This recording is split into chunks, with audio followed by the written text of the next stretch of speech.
And howdy P90Xers, this is Trey Dockery. This is the week 1 review of P90X week 1 for me. And a couple things to talk about, and then we'll talk about week 1 in itself.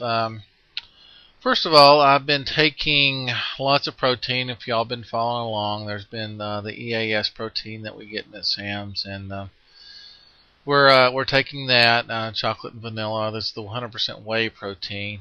Secondly, we've been doing a pre-workout drink called Explode, N-O Explode, in this big red bottle. It's pretty good stuff. Get you going. After the workout is a product called Afterglow. We've talked about that a little bit. We're not going to use Afterglow because it's too expensive. We're going to use the P90X version, so once that gets dwindled down, we'll switch over and we'll talk about that a little bit. I was reading something today I found, and talked about the use of Explode, and it talked about using it on an empty stomach. But the problem is a lot of people need that protein drink first thing in the morning, and so here's what the blog was written about. I didn't catch the name title of the blog, but we'll go with this. It says 60 minutes before your workout, have your protein shake mixed with water and nut milk. And 30 minutes after your protein shake, take your Explode. It said however many scoops usually require. Your pre-workout protein shake should have cleared if it's only liquid, and it won't take 2 hours like an ordinary meal. Then it says 30 minutes after that to go ahead and work out, and then if you're supplementing for the after workout, do that as scheduled. We're gonna give that a try. I like the protein shakes. It's keeping the calories down, and it's keeping the carbs down, so that's where we'll be incorporating that. Which leads us into the major thing that we figured out this week. As y'all been hearing me complain, some people might even say bitch, about the fact that I'm not losing weight. A couple people on Facebook have posted the fact that, giving me the old adage, oh, you're building muscle, and muscle's heavier than fat, and all that other kind of stuff, and I blew them off, didn't believe them, but I measured myself. Believe it or not, people, 2 inches in the waist gone. It about shocked me, and I about fell over. But so what we've decided to do is put the scale away. The scale is going away till after P90X is over. I don't want that frustrating me, especially when I am making moves in the right direction. So what I've done is I've created a chart, and I've measured arms, chest, my waist around my belly button, which is the widest point, and where I wear my pants was around the hips. And we will track that every Sunday night. And being a geek that I am, I've created a chart. I'll show it to y'all here in a minute, and we will try to keep going in the proper direction. That all being said, what we want to do from there is try and hit a happy medium with this whole diet plan. I will have to dig out some pictures, but I've lost over 50 pounds on a high protein diet. I read a book called Mastering Leptin, and it talked about spacing your meals out and not eating 6 or 7 a day, but eating 3 to 4.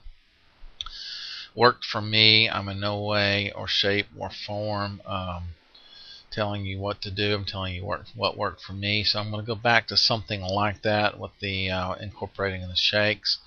We're looking at a 7 a.m. breakfast, 10 a.m. snack, 1300 lunch, maybe a 16 or 1700 dinner, and then a pre-sleep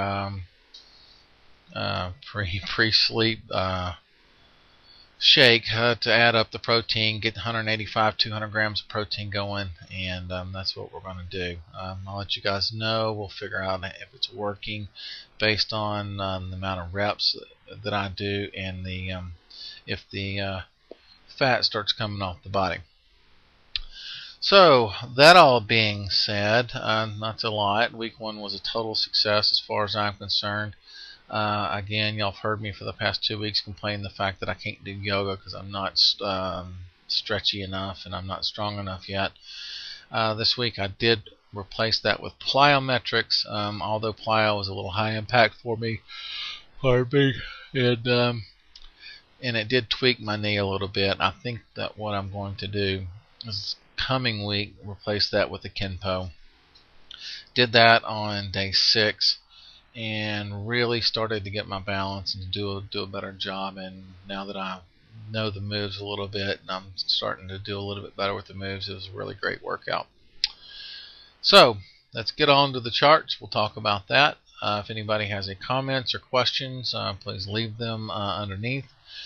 And I do appreciate the people and your support and your following and your comments so far. If you have any any other ideas, you want to discuss any topics, let me know and we will discuss away. Talk to you later. No kidding. Alright, first thing I'd like to say is anybody else is irritated with the Camtasia on Vista as me? This thing is driving me freaking crazy. Anyway, enough about that. Here's the chart. I only got 4 minutes left because I rambled on at the first. I made a chart where I measured my arms, my chest, my waist at the widest point, and my waist pants size. These are in centimeters, people. 2.54 times number of inches, so I could see some movement. Long story short, the arms, although they're getting stronger, stayed the same. Where I wore my pants was 107 to 105. And the biggest drop was 114 centimeters, which is the waist around my belly button, down to 107. That's where I saw the biggest thing. That was really good. Secondly, my chest size went up. Now, barrel chested does not describe me, so I just don't know what the deal is there. But we'll keep tabs on it and see if I'm gaining mass or if I'm just shifting all the fat upstairs, if you know what I mean. Alright, that being said, that's what we're going to measure. That's how we're going to measure it. And let's move along to the log sheets. Since this is a recap for 5, 6, and 7, let's start with day 5. Day 5, for you people keeping score, is legs and back. What I did was put X's in the lunge areas to where I did lunges with them, and if I had a weight, I put it there. On all the chin-ups and pull-up type events, I did 20 reps. I've got this orange band that's 25 pounds resistance. I figured that instead of me trying to force 1 or 2 out with a chair underneath me, I would just use the bands and get 20 reps out. It seems to work for me. Now you try what works for you, and I'll go happily ever after. Long story short is the leg squats. I told you I was having knee problems, so I didn't want to do the wall squats, nor the Groucho walk, which we called the duck walk way back when I was doing it. I did do all the pull-ups, so I did complete all the exercises, so I was pretty happy with the effort the other morning. Sounds good. Then we went to the lovely ab ripper for the final time for week 1.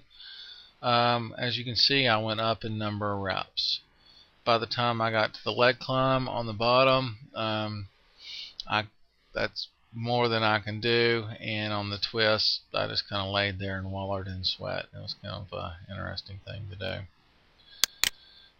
Then we went on to day 6, which I actually did this morning, which is Sunday morning, because it was a long Saturday afternoon, and we'll just call Kenpo as completed. Like I said earlier in the video, this is probably going to be something that I shoot for instead of yoga, to get a good cardio workout after I've increased the flexibility and increased the balance. And, now that I'm getting the routine down a little bit, it seems to be doing better. It really got the heart rate up there, and it kept it up there for a while. Okay, that's week 1. Tomorrow morning start week 2, and we'll do it all over again, and we will keeping score. We'll talk about nutrition. We'll answer your questions. We'll talk about supplements, and we'll talk about how pounds and fat is just melting away. I promised everybody to shoot the before pictures, but it's getting late on Sunday night. So I'll get those up sometime this week, and I'll even do the before pictures to where I started my diet back when I was 300 pounds, and we will see how far we've come and what the ultimate destination is going to be. So till tomorrow, talk to y'all later. Bye.